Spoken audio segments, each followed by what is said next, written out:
కాంగ్రెస్ అగ్రనేత గతంలో ఎన్నికల సమయంలో మరి దేశవ్యాప్తంగా రాహుల్ జోడో యాత్ర చేశారు.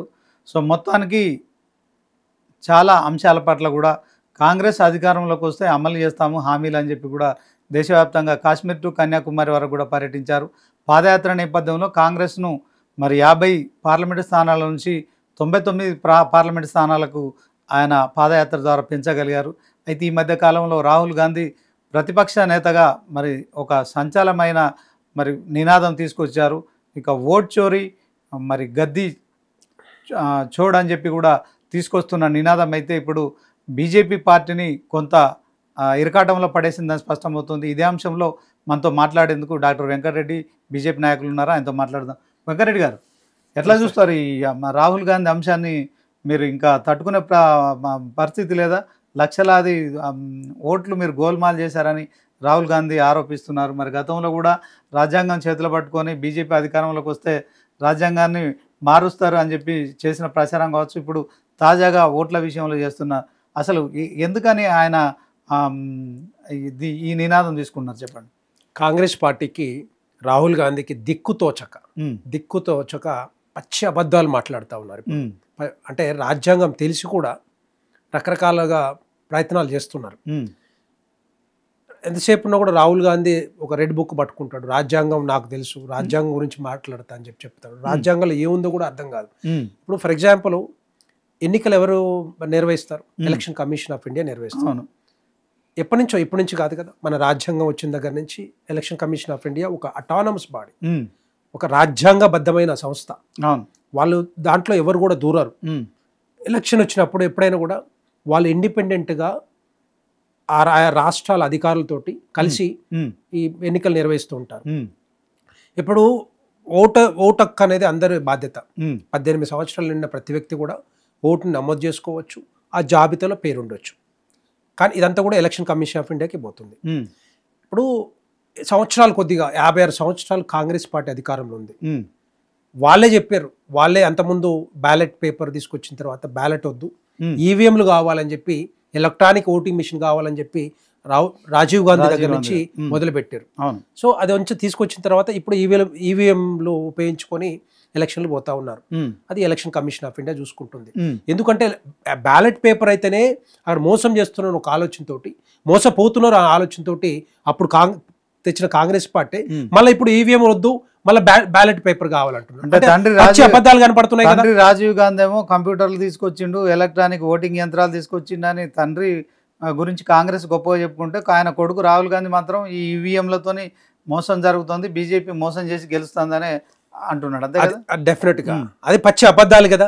పచ్చి అబద్ధం ఎందుకు అంటే భారతీయ జనతా పార్టీ గత 10 సంవత్సరాలు ఇది మూడోసారి ప్రధానమంత్రి నరేంద్ర మోడీ గారు వచ్చిన తర్వాత వాళ్ళకి అర్థం కావట్లేదు. ఇక ఎట్టి పరిస్థితుల్లో ఏదో ఒకటి చేయాలి, అబద్ధాలని ప్రచారం చేయాలి, ప్రచారం చేసి రోజు పొద్దున అధికారం రావడానికి చేస్తున్న ప్రయత్నం. ఎలక్షన్ కమిషన్ ఆఫ్ ఇండియాని బ్లేమ్ చేసుకుంటూ ఏదో ఓటు చోరీ అంట. ఓటు చోరీ ఎవరు చేశారు? 5 నుంచి 6 కోట్ల మంది రోహింగాలు, బంగ్లాదేశీయులు వీళ్ళందరూ చొరపడి ఓటు హక్కు సాధించుకొని ఆధార్ కార్డు, రేషన్ కార్డు అన్ని తీసుకుంటుంటే ఎవరిచ్చారు వీళ్ళకి? ఈ 2004 నుంచి 2014 దానికంటే ముందు ఎవరు అధికారంలో ఉన్నారు? భారతీయ జనతా పార్టీ అధికారంలో ఉందా? వాళ్ళ హయాంలో ఇన్ని కోట్ల ఓటర్ కార్డులు వచ్చినప్పుడు వాటి తీయాల్సిన బాధ్యత ఎవరి మీద ఉంటుంది? ఎలక్షన్ కమిషన్ ఆఫ్ ఇండియా మీద ఉంటుంది.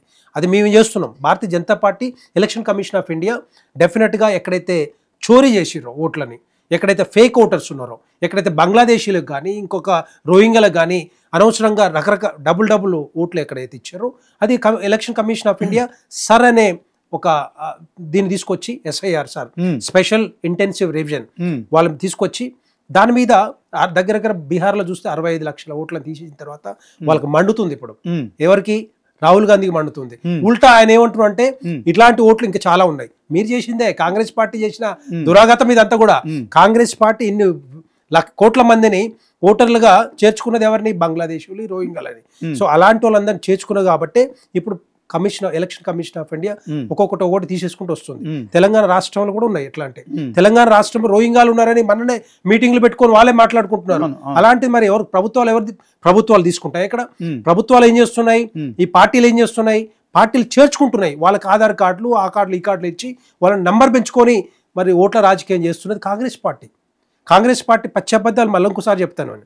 అంతకుముందు కూడా 2024 ఎన్నికల ముందు, పార్లమెంట్ ఎన్నికల ముందు రాజ్యాంగం భారతీయ జనతా పార్టీ గెలిస్తే 400 సీట్లు వస్తే 400 పార్ అంటున్నారు. 400 సీట్లు వస్తే రేపొద్దున రాజ్యాంగం మారుస్తారు, రిజర్వేషన్లు తీసేస్తారు, ఇంకోటి చేస్తారని పచ్చి అబద్ధాలు ప్రచారం చేసుకొని 45 సీట్ల నుంచి 99 సీట్లకు వచ్చారు వీళ్ళు. కాంగ్రెస్ పార్టీ పచ్చి అబద్ధాలు. ఎక్కడైనా జరిగిందా అండి? ఎక్కడైనా జరిగిందా? ఎక్కడ రాజ్యాంగం మార్చారు? అదే పచ్చి అబద్ధాలు మాట్లాడుకుంటూ ప్రచారం చేసి రాహుల్ గాంధీ చేసిన ప్రచారంతో మీరు ఆగిపోయిన ప్రచారం అదే అట్లాంటి అబద్ధాలు మాట్లాడి ఈ రోజు అంటే ప్రజలు కూడా ఎట్లా ఉంటారంటే నిజంగానే అబద్ధాలు. రాహుల్ గాంధీ ఆరోపిస్తున్నట్టు ఈ ఓట్ చోరీ అనే కార్యక్రమంలో గద్దీ చోడని మాట్లాడుతున్నాడు కదా. సో రాహుల్ గాంధీ అనే వ్యక్తిని ఈయనను గద్దె దించాలనే ఆలోచన ఓకే, ఎందుకంటే ఆయన ప్రతిపక్ష నాయకుడు, మా ప్రధానమంత్రి కావాలనుకోవడంలో అది లేదు.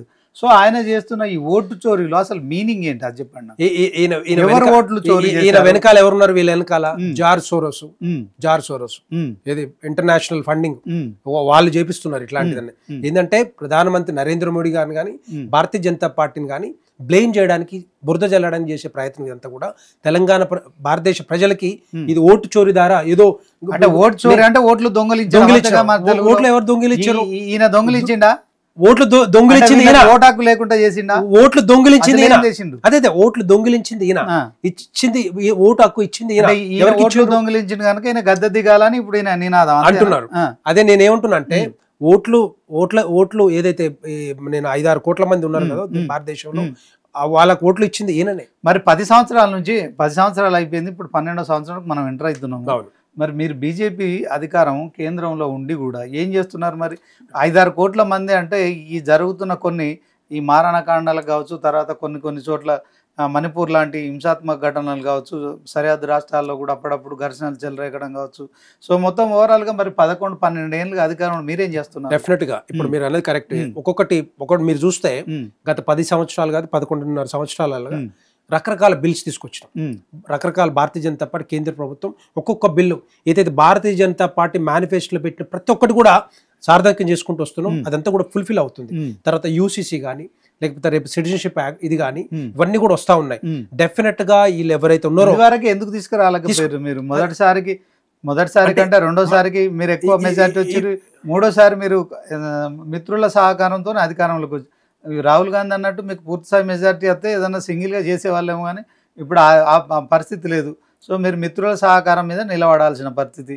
ఇప్పుడు కూడా మీరు దేశం కోసం ఏమైనా చేస్తారా, లేకుంటే రాహుల్ గాంధీ లాంటి వాళ్ళని గద్దెనెక్కమంటారా? ఏం చెప్తారు? రాహుల్ గాంధీని గద్దెనెక్కే ప్రయత్నమే లేదు ఎట్టి పరిస్థితిలో. ఈయన ఇంకొక 30 సంవత్సరాలు భారతీయ జనతా పార్టీ అధికారంలో ఉండబోతా ఉంది. 30 సంవత్సరాలు భారతదేశ ప్రజలందరూ కూడా మోడీ గారు కావాలి. లక్షల ఓట్లు మీకు అందులో నుంచి ఓటర్లను తొలగించి మీకు అనుకూలమైన వాటిని ఉంచుకొని మీరు ఎన్నికల్లో గెలవాలని చూస్తున్నారు. దాంట్లో ట్యాంపరింగ్ చేస్తున్నారు, ఈవీఎంలను కూడా చెప్పి ఆయన ఆరోపణలు చేస్తున్నారు. మరి అట్లంటే రాహుల్ గాంధీ కేరళ నుంచి మరి ఓట్ ట్యాంపరింగ్ చేసి వచ్చిండా? అదే ఎలక్షన్ కమిషన్ ఆఫ్ ఇండియానే కదా కండక్ట్ చేసింది, అదే ఈవీఎంలు వాడుకున్నారు కదా. మరి ఎట్లా గెలిచిండు రాహుల్ గాంధీ ఎట్లా గెలిచిండు? ప్రియాంక గాంధీ ఎట్లా గెలిచింది? ఈ కర్ణాటకలో కానీ తెలంగాణలో కానీ లేకపోతే హిమాచల్ ప్రదేశ్ లో ఈ రాష్ట్రాలు, ఈ 3 రాష్ట్రాలు కాంగ్రెస్ ప్రభుత్వం అధికారంలోకి వచ్చింది కదా. అదే ఈవీఎంలు వాడారు, అదే election commission of India conduct చేసింది, వాళ్ళే వాడుకున్నారు. మరి అధికారంలోకి ఎట్లా వచ్చారు? అంటే ఒకవేళ చోరీ నిజంగా జరిగితే, ఒకవేళ ఈవీఎంలో ట్యాంపర్ అవుతే మరి ఆ రోజు ఎందుకు మాట్లాడలేదు? సరే పోనీ రెండవ ప్రశ్న కూడా, మరి మొత్తం తెలంగాణ భారతదేశం మొత్తం కూడా ఎన్నికలు జరుగుతూ ఉన్నాయి.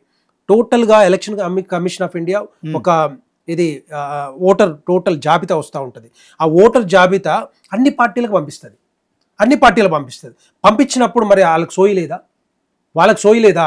ఆడ బూత్ ఉన్నప్పుడు ఆ బూత్లో ఎంతమంది ఓటర్లు ఉంటారు, ఎక్కడోళ్ళు వాళ్ళు, ఎక్కడి నుంచి వచ్చారు, వీళ్ళకి ఓటు ఎక్కేట వచ్చింది, ఆ రోజు ఎందుకు మాట్లాడలేదు? ఇన్ని సంవత్సరాల నుంచి ఇప్పుడు ఎందుకు వచ్చింది?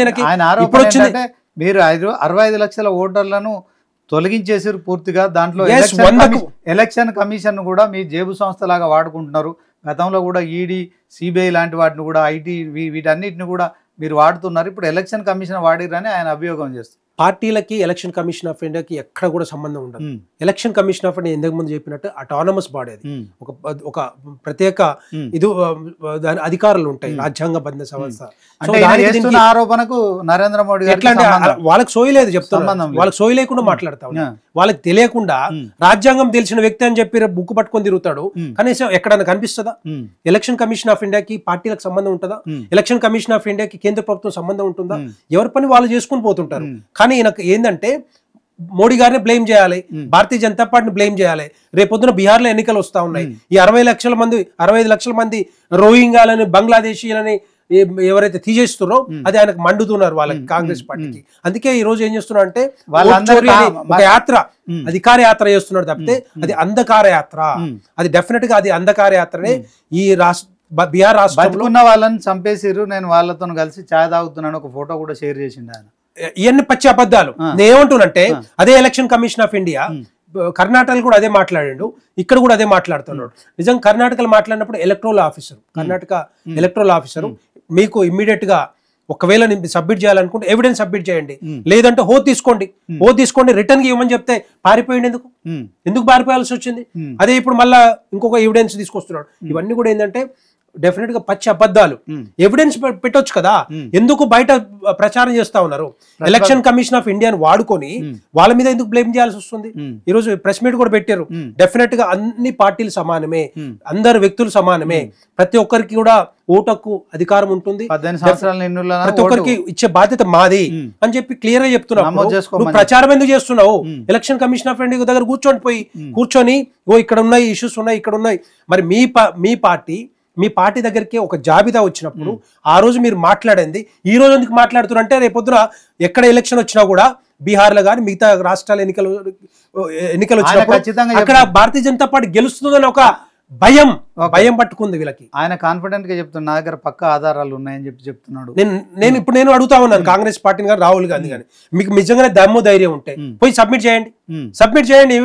ఈవెన్ సుప్రీంకోర్టు కూడా అంతకుముందు కూడా సుప్రీంకోర్టు కూడా 2 years బ్యాక్ అనుకుంటా ఇదే విధంగా మాట్లాడితే మీ దగ్గర ఏమైనా ఎవిడెన్స్ ఉంటే డెఫినెట్ గా మీరు సబ్మిట్ చేయమని చెప్పారు. కానీ ఎక్కడ సబ్మిట్ చేయలేదు ఇప్పటిదాకా. ఎందుకు సబ్మిట్ చేయట్లేదు అంటే పచ్చి అబద్ధాలే కదా మాట్లాడేది. డెఫినెట్ గా మీరు ఏంటంటే పార్టీ అధికారంలో రావడానికి, సీట్లు పెంచుకోవడానికి, ఎన్నికలు గెలవడానికి ఇవన్నీ కూడా ప్రచారం కార్యక్రమాలు ఆయన చేస్తే ఆయనకు ఓట్లు పడతాయి అంటారా? ఏం పడవు. తెలంగాణ ప్రజలతో పాటుగా భారతదేశ ప్రజలందరూ కూడా వాళ్ళ మొత్తం కూడా వాళ్ళకి తెలుసు రాహుల్ గాంధీ అనేది ఒక పచ్చి అబద్ధాన్ని ప్రచారం చేసుకుంటూ అదే మళ్ళీ చెప్తున్నాను కదా, ఈడీని కానీ సిబిఐని కానీ ఎలక్షన్ కమిషన్ ఆఫ్ ఇండియాని కానీ ప్రతి ఒక్కదాన్ని బ్లేమ్ చేసుకుంటూ పోతా ఉన్నాడు. అది డెఫినెట్ గా రేపొద్దున ప్రచారం కోసం, ఎన్నికలు గెలవడానికి కోసం. తర్వాత నేనే అంటున్నాను, ఒకవేళ వీళ్ళకి నిజంగానే దమ్ము ధైర్యం ఉంటే ఈ 3 రాష్ట్రాల్లో మీరు గెలిచారు కదా, ఈ 3 రాష్ట్రాల్లో మీరు గెలిస్తే మీరు మొత్తం డిజాల్వ్ చేయండి. పోనీ డిజాల్వ్ చేసేసి ఈవీఎంలు కావాలా, బ్యాలెట్ పేపర్లు కావాలా, ఏ విధంగా గెలుస్తారో చేయండి. మరి మీకు దమ్ము ధైర్యం ఉంటే చేయండి, మీరు డిజాల్వ్ చేయండి. తర్వాత రాహుల్ గాంధీ కేరళ నుంచి కానీ, ప్రియాంక గాంధీ ఉత్తరప్రదేశ్ నుంచి కానీ గెలిచింది కదా, మీరు కూడా దాన్ని కూడా రాజీనామా చేయండి. రాజీనామా చెప్పి మళ్ళీ గెలవండి. చూద్దాం బ్యాలెట్ తో గెలుస్తారా, ఈవీఎం తో గెలుస్తారా, మరి అప్పుడు ఎలక్షన్ ఎవరు కండక్ట్ చేయాలి, అదే election commission of India collect చేయాలి కదా. ఇదంతా కూడా ఏంటంటే పచ్చి అబద్ధాలే కదా ప్రచారం చేసేది. డెఫినెట్ గా ప్రజలందరూ కూడా గమనిస్తున్నారు. ఈ కాంగ్రెస్ పార్టీ ఇచ్చిన హామీలు కానీ, వాగ్దానాలు ఏవైతే ఇక్కడ మోసం చేస్తా ఉన్నారో, భారతదేశంలో రాహుల్ గాంధీ మోసం చేస్తున్నాడు. మీరు తెలుసు, మనకు చాలా సందర్భాల్లో ఆ డిబేట్లలో కూడా మాట్లాడుకున్నాం. వీళ్ళు ఇచ్చిన 6 గ్యారెంటీలు 13 అంశాలు ఉంటే 3 పూర్తి చేశారు, ఇంకా 10 అంశాలు పెండింగ్ లో ఉన్నాయి. ఇవన్నీ కూడా మహిళల్ని, రైతుల్ని, నిరుద్యోగుల్ని, రైతు కూలీలని అందరూ కూడా మోసం చేసుకుంటూ పోతున్నారు. ఈ రోజు మళ్ళీ ఓటు చోరీ అనేది ఒకటి మొదలుపెట్టి ఏదో యాత్ర చేస్తున్నట్టుగా, ఏదో గొప్పగా చేస్తున్నట్టుగా ప్రచారం చేస్తున్నాడు తప్పితే డెఫినెట్ గా ఎవరు కూడా ఊరుకునే ప్రసక్తి లేదు. కాంగ్రెస్ పార్టీని బొందబెట్టడానికి తెలంగాణ ప్రజలు అయితే రెడీగా ఉన్నారు. రైట్, థ్యాంక్ యూ అండి. మొత్తానికి ఓటు చోరు, గద్దీ చోడు అనే విషయంలో ఒక క్లారిటీ అయితే ఇచ్చారు. సో మొత్తానికి రాహుల్ గాంధీ చేస్తున్న ఏదైతే ఆరోపణలు ఉన్నాయో అది నరేంద్ర మోడీ మీద కాదు, ఎలక్షన్ కమిషన్ మీద చేస్తున్నారు కనుక సో ఎలక్షన్ కమిషన్ కూడా ఒక క్లారిటీ ఇస్తుంది. సో మొత్తానికి రాహుల్ గాంధీ మరొకసారి పాదయాత్ర చేయబోతున్నారు.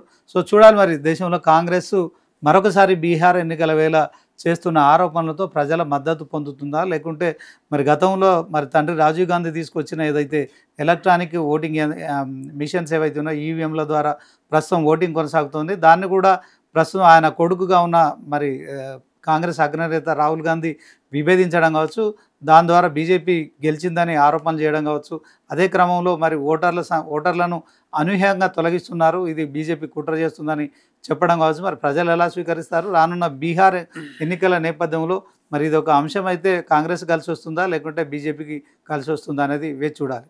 చూస్తూనే ఉండండి 9090.